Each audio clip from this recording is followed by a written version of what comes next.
Hello everyone, welcome back to another episode of r/Entitled Karens. In today's episode, I sent a Karen to prison. Karen freaks out about kids having fun just outside her property. I once helped an 85-year-old neighbor sell their home and the buyer wanted a little cash back. Before we get started, make sure to subscribe so you will never miss a video. So let's get started. I sent a Karen to prison. This happened maybe 5 years back. I am a mailman, and my route consists of a single stop with 65 community boxes for a large gated community of 800 houses. Each community box has 8 to 16 mailboxes in it, 1 to 2 lockers for parcels, and an outgoing mail slot.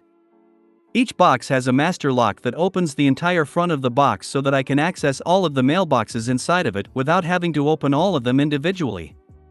The boxes are set up in 4 rows, and it takes me about an hour to deliver to each row. I'm paid by salary, not hourly, so the faster I get done, the more per hour I get paid, which is a great incentive to find ways to cut time out of my day. One way I do this is that I will split the mail into 4 sections, 1 for each row of boxes, instead of bundling mail for each box individually.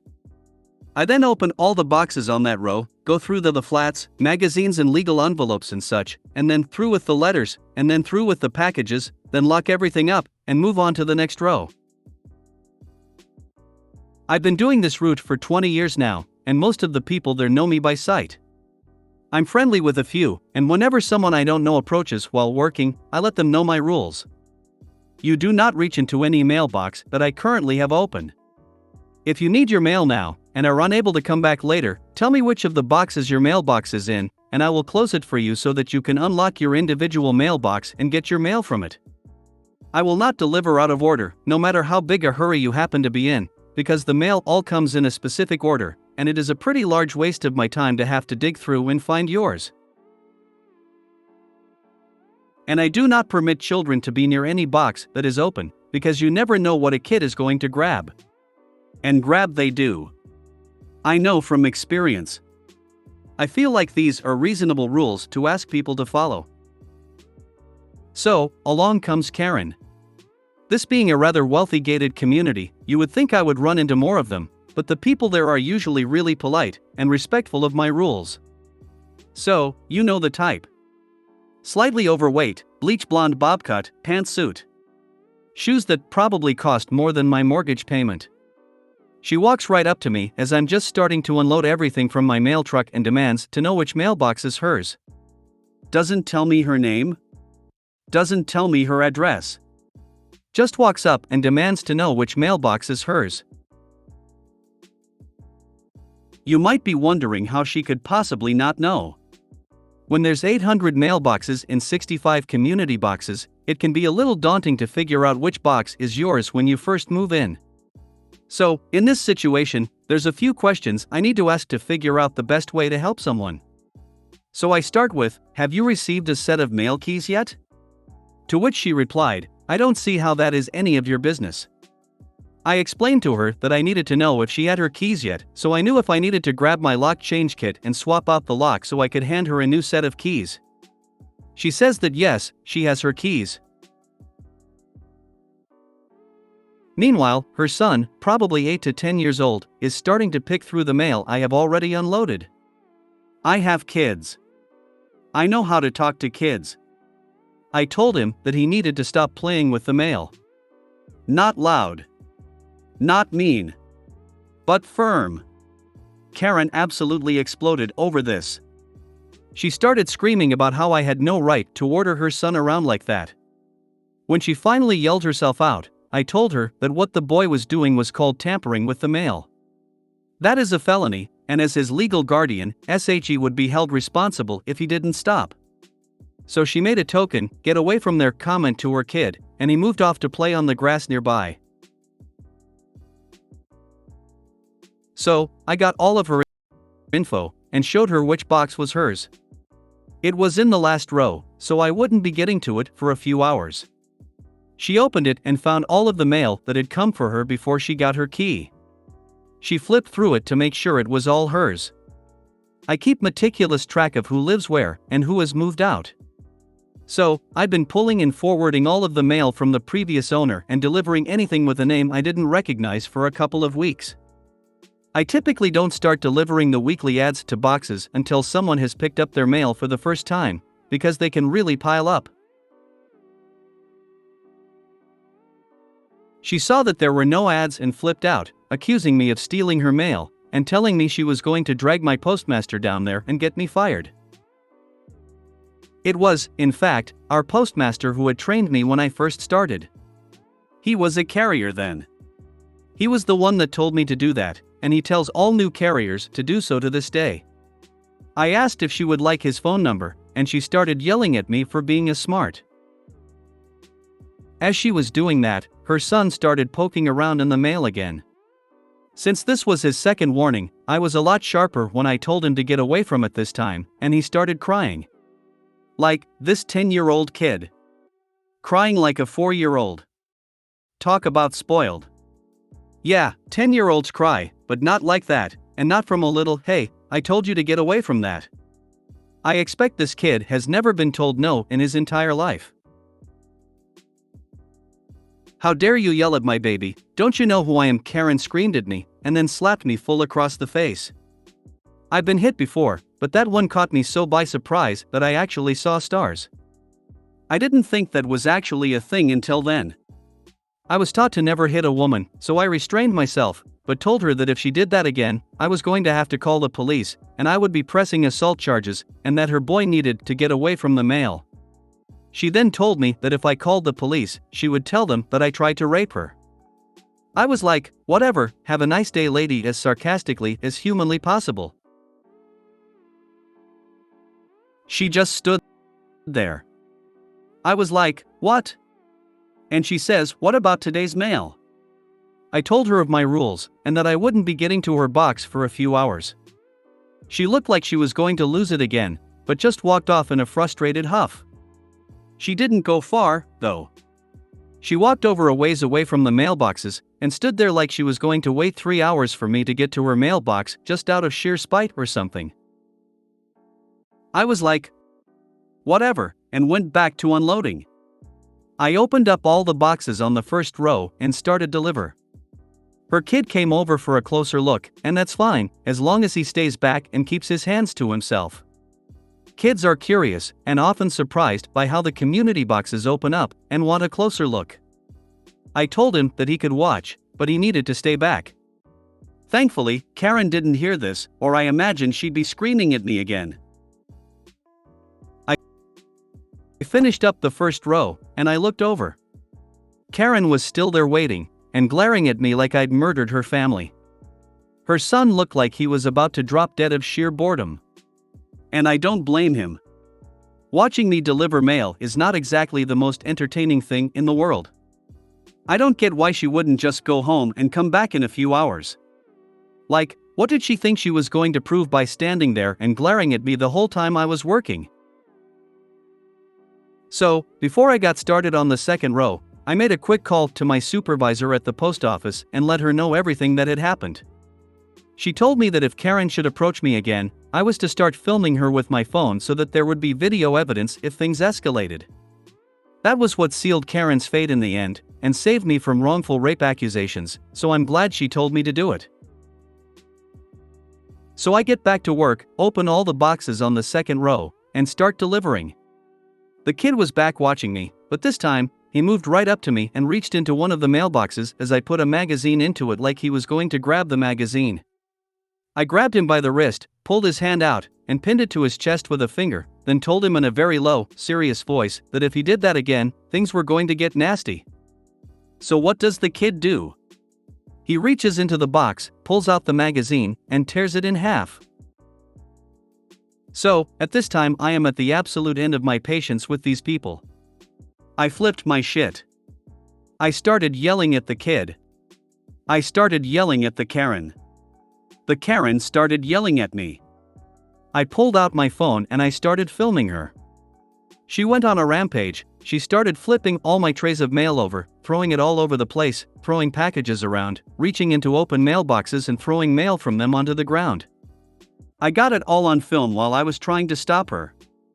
She kept saying, "Don't you put your hands on me or I scream rape." Then she pulls out her phone and calls the police.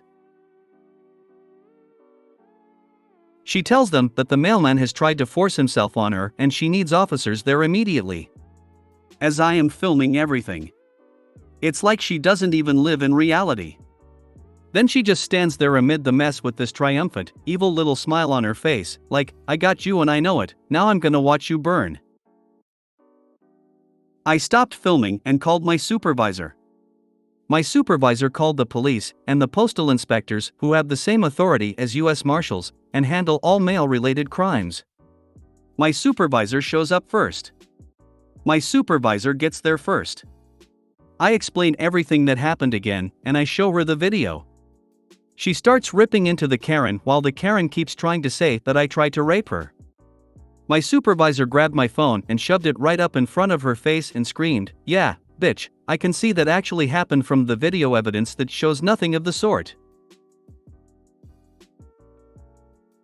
The police showed up next and looked kind of at a loss for what they were supposed to do.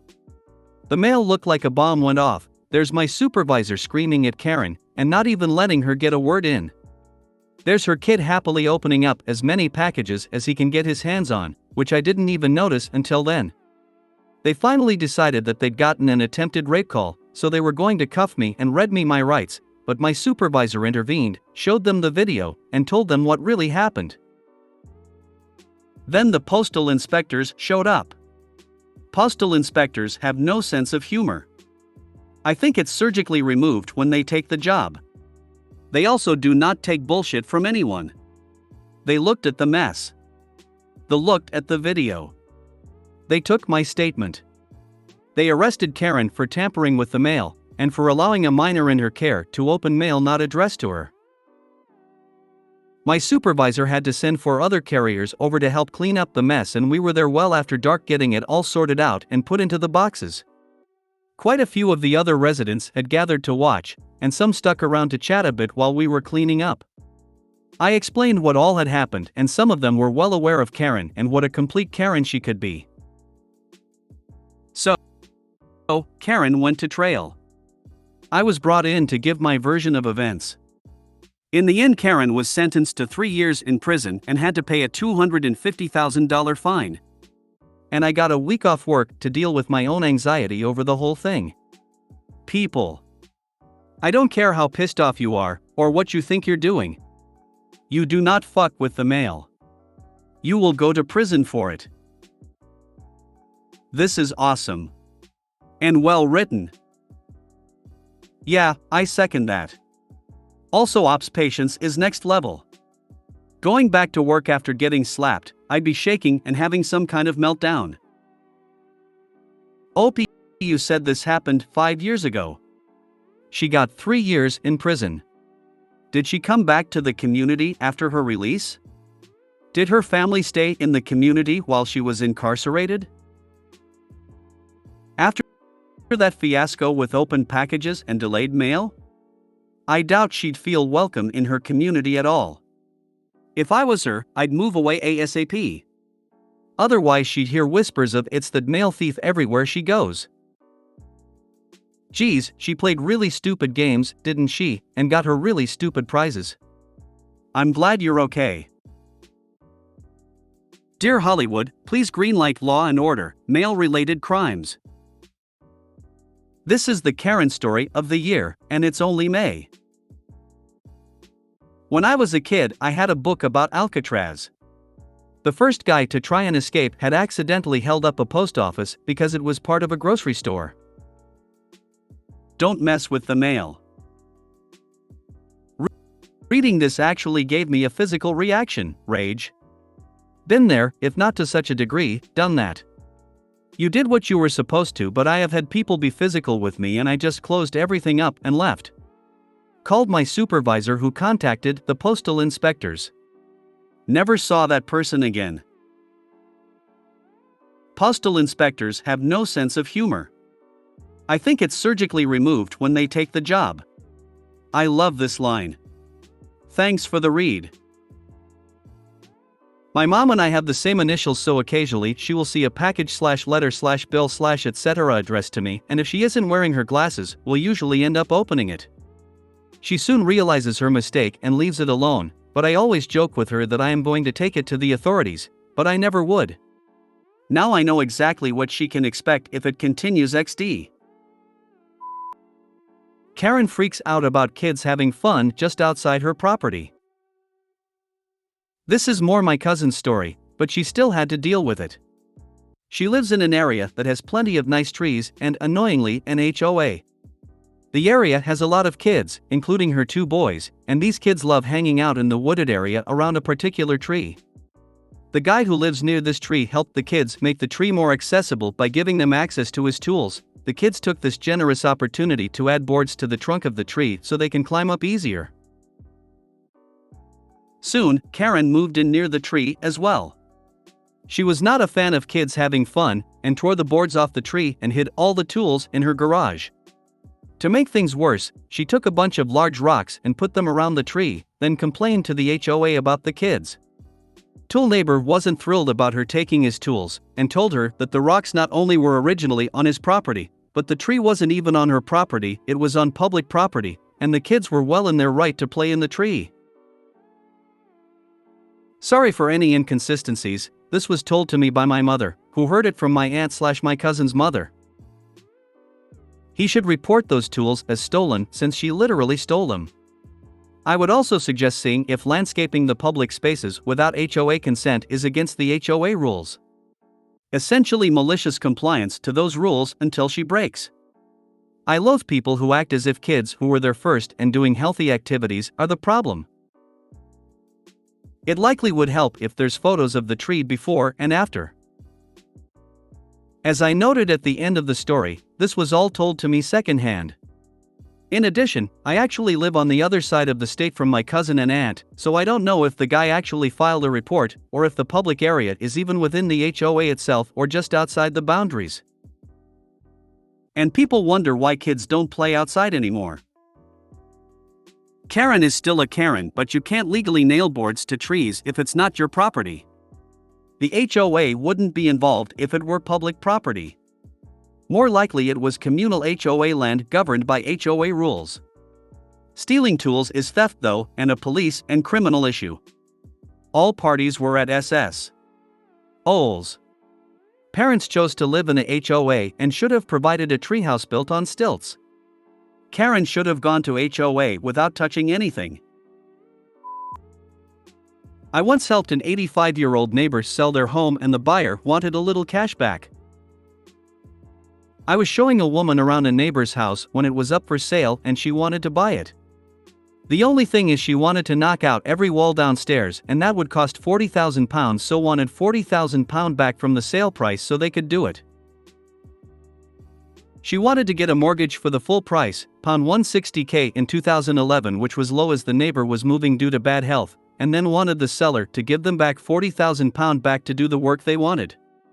She was not happy when she got a no way back. Update: I asked her if it needed £170,000 of work to get to how she wanted it. Did she think the sellers should just give her the house and £10,000? I don't think she liked me. I imagine the buyer wanted to pay by certified check and have the seller wire the $40,000. In the US, that would be a sure sign of a scam. I think she was real in wanting to buy the house, as if she was fake she would have offered $170,000 and wanted $20,000, $30,000 back. I once had a buyer purchase a derelict house I owned, and during the final haggling, the guy had the audacity to tell me that he'd have to charge me for the demolition and removal of the old house. I actually laughed at both him and his lawyer. I asked her if it needed £170,000 of work to get to how she wanted it. Did she think the sellers should just give her the house and £10,000? I don't think she liked me. The buyers are more than a bit unrealistic. The house is sold as is, and anything they do with it after the sale is at their expense. The second paragraph. I understand each word, but they seem to be in the wrong order. Red as a Brit, and it makes sense. I'm just stuck on the final sentence, but I think I'm getting it. The lender would consider that mortgage fraud. Just saying. Really not a Karen situation, just an asshole one. I would have laughed in the hag's face for even thinking that would ever happen. I would flat out say hell no and remind her that I sold the house to her to make money for it. No way in hell am I giving any of the money I made from the sale back to her just so she can use it to do stuff with my former house, while I get what? An empty bank account now missing all the money I made from selling my former home? No way in hell. I asked her if it needed £170,000 of work to get to it to how she wanted it. Did she think the sellers should just give her the house and £10,000? I don't think she liked me. I say don't offer any cash back and make sure the house is sold as is, have a lawyer draw up the sales contract. Housing is still very strong, no need to rush a sale. They never even looked into selling to them. Nah, people should stop giving money back to the buyer. The buyer either buys the house as is and pay for closing, or don't buy it. It's okay to negotiate the value and sell price of the house though. If you made it to the end of the video, thanks for watching. Don't forget to like, subscribe and share, and we will see you in the next video.